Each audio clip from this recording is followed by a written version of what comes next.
I grew up in Bayview, so this is where I spent a lot of my time. 4 days a week, at least, Marla Schmidt comes back to her happy place. I love being by the water. And sees things that don't make her happy. This is very meditative for me. If that's true, meditation has never been so messy. With a 5-gallon bucket and a bottomless pail of optimism, she walks the beach. Getting hot already. Bending, squatting, twisting, in what seems to be a daily exercise in futility. You would think, like, even if I was here for a couple of hours every day, you would think that we would make some progress, but it just keeps coming. The it is obvious because it's everywhere. Trash. Every look at that, a straw. Step Cigarette things of the way. I was shocked at how many of these I found. Trash. That's all I get. But when people ask her what she's doing, she doesn't say picking up trash. I tell them I'm picking up plastic. As soon as I change that word from trash to plastic, they're like, oh. They'll pass me, and all of a sudden I'll turn around and they'll be coming back at me with a handful to put in the bucket. It's pretty scary. Try not seeing discarded plastic on your next walk down a public beach. You can't do it. Then you start to realize how much plastic you use in a day. Then that's where the shift happens. And this is where Schmidt became a bit of an accidental activist.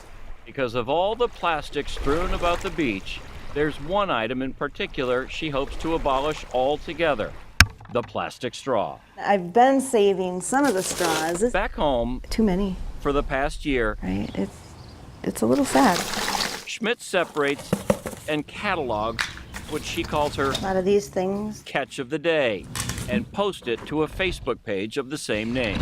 If you give people images, that sticks with them. Right. So I wanted an image. I wanted them to see that this is what's happening at the lake. This is your backyard. That's my catch of the day. This is so much cheaper. In a room full of plastic burrs under her saddle, Plastic. the plastic straw most rubs her the wrong way.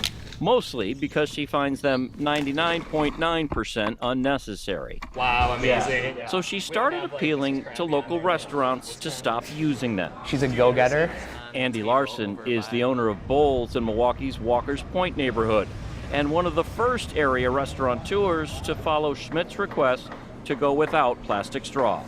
She does it in a very professional way or whatever, but it's like kind of infectious, like when you're talking to her. She made these cards for me to put out, so she really made it easy for us. So now, Larson's customers don't automatically get a straw, but they are there for the taking, and the one they get is paper, biodegradable paper. Were the paper straws more expensive? A little bit, but Larson says not enough to stop him from switching. I haven't had any negative complaints. Occasionally someone will come in and be like, oh, that's really cool that you guys aren't doing straws.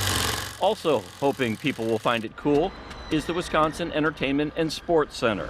When the arena opens in August, it'll have concerts, games, and a whole lot of Giannis, but what it won't have is plastic straws.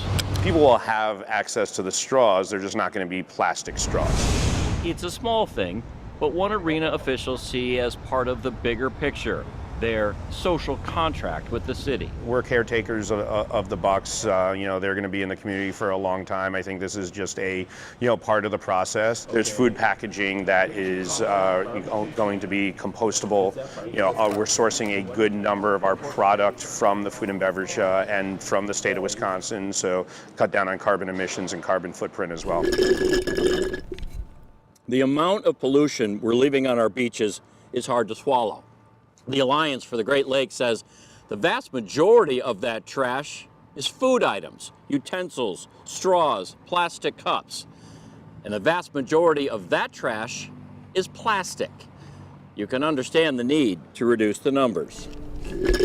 Which is why Schmidt, who's surprised even herself, It's all shredded. will keep walking the beach, knowing that change comes in waves, one after another after another. I went through all those phases, right? I went through the disgust, then the anger, and then it actually inspired me. Oh my God. Which is what happens, right, when we want to do something different.